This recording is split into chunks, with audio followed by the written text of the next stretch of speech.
रोक रोक न्यूज पहा आता नव्या रूपात. दिल वही सोच नहीं. संपादक मकरंद साठे.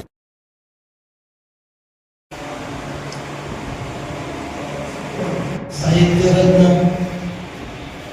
लोकशाही अण्णाभाऊ साठे यांना त्याच्या प्रतिमेस पूजन करून आजच्या या रोक न्यूज मीडियाच्या राज्यस्तरीय गुणीजन गौरव पुरस्कार सोहळ्यामध्ये या ठिकाणी मंचावर उपस्थित असलेले मान्यवर, या ठिकाणी उपस्थित असलेले पत्रकार बंधू, पत्रकार भगिनी, तसेच सुजाण नागरिक, आजचा हा समाजातील गुणवंत लोकांचा गौरव सोहळा हा येणाऱ्या भावी पिढीला एक प्रेरणा असते. हा जो आपण गौरव पुरस्कार देतो तो समाजातून येणाऱ्या नव्या व्यक्तीला वाटतं की अरे मी त्यांच्यासारखं झालं पाहिजे. आपण एक प्रकारची येणाऱ्या व्यक्तीला प्रेरणाच देत असतो. पोलीस आणि पत्रकार बांधव यांचं काम एकसारखंच आहे. आता एकसारखं कसं आहे सांगतो.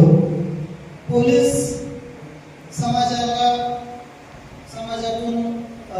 जे काय संरक्षण आहे, खलनिग्रहण आहे, हे ब्रीदवाक्य आहे. त्या ब्रीदवाक्याप्रमाणे काम करत असतो. समाजामध्ये जे का रजले गाजले त्यांना साथ देत असतो आणि जे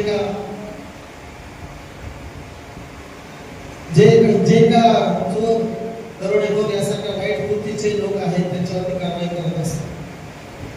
त्याचप्रमाणे पत्रकार बांधव हे सुद्धा समाजामध्ये वाईट असणाऱ्या वृत्ती ह्या पुढे आणत असतात आणि तसेच लोकांच्या भावना, लोकांच्या अडीअडचणी शासनापर्यंत पोहोचवत असतात. हे दोन्ही समाज जागृतीचं काम करत असतात. या पुरस्कार सोहळ्यामध्ये ज्यांना पुरस्कार प्राप्त झाला त्या सर्व पुरस्कार प्राप्त मान्यवरांचं मी अभिनंदन करतो.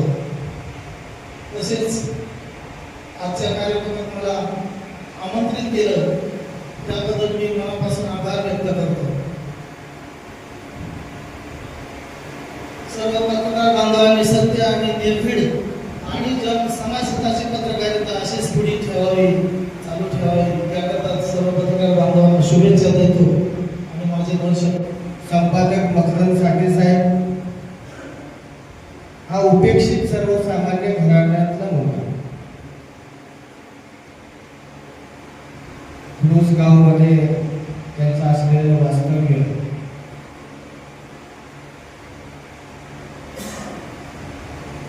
पत्रकारिता निर्भीड आहे, नावामध्ये प्रामाणिकपणा आहे, अखंड आयुष्य जनसेवेसाठी त्यांनी आपलं झिजवलं आणि अतिशय प्रामाणिकपणे रोखोक न्यूजच्या माध्यमातून सुरू असलेलं आंदोलन पुढे नेलं आणि त्या वृत्तपत्राचा 60वा वर्धापन दिन आहे.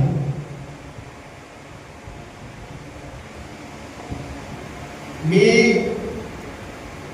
सामाजिक चळवळीमध्ये काम करत असताना समाजहिताची, देशहिताची, राष्ट्रहिताची आंदोलने करत असतात राज्यामध्ये तळागाळामध्ये कानाकोपऱ्यामध्ये कुठेही अन्याय अत्याचार झालेला असताना मी घटनास्थळी गेल्यानंतर त्या ठिकाणी छोटासा व्हिडिओ काढून त्या घटनेचं गांभीर्य मकरंद साठे साहेबांना पाठवल्यानंतर माझ्या परस्पर मकरंद साठे साहेब रोखोक न्यूजच्या माध्यमातून झालेल्या अन्यायाला वाचा फोडण्यासाठी अतिशय परखड लेखणीतून त्या झालेल्या अन्यायाचा आवाज या संबंध महाराष्ट्रामध्ये दाखवत होते आणि त्यांच्या रोखोक न्यूजच्या बातमीतून पोलीस प्रशासन खळबळून उठायचं. पोलीस प्रशासन खळबळून उठायचं आणि संबंधित पोलीस स्टेशन असेल एसपी त्या पोलीस स्टेशनला आदेश द्यायचा आणि संबंधित पोलीस स्टेशनचे कर्मचारी त्या ठिकाणी येऊन त्या घटनेचा पाठपुरावा करून त्या पीडिताला न्याय मिळाला, तात्काळ न्याय मिळायचा. त्यांच्या कार्याचं मी कौतुक करतो. पत्रकारिता हा केवळ एक व्यवसाय नाही, तो समाजाचा आरसा आहे. समाजात घडणाऱ्या ज्या चांगल्या वाईट गोष्टी असतात ते जनतेसमोर आणण्याचं काम हे पत्रकार करत असतात. जीभ कापली तरी रक्त सत्याचेच सांडले पाहिजे. जीभ कापली तरी रक्त सत्याचेच सांडले पाहिजे आणि लेखणी तुटली तरी शब्द रोखठोकच म्हटला पाहिजे. हाच विचार घेऊन रोखठोक न्यूजची संपूर्ण टीम या ठिकाणी काम करत आहे. आजच्या डिजिटल युगामध्ये बातम्यांचा वेग वाढलेला आहे, पण त्या वेगासोबत सत्याची कास धरणं सर्वात महत्वाचं आहे. रोखठोक न्यूजनं नेहमीच सनसनाटी बातम्यांच्या मागे न धावता सामान्य माणसांच्या प्रश्नांना वाचा फोडण्याचं काम केलेलं आहे. मी आजच्या शुभप्रसंगी सर्व पुरस्कार विजेत्यांचं मनापासून अभिनंदन करतो. तुमचं कार्य असंच अविरत सुरू राहो हीच ईश्वराचरणी प्रार्थना करतो. तसेच रोखठोक न्यूज परिवाराला त्यांच्या पुढील वाटचालीस आणि अशाच धाडशी पत्रकारितेकरिता मनापासून शुभेच्छा देतो.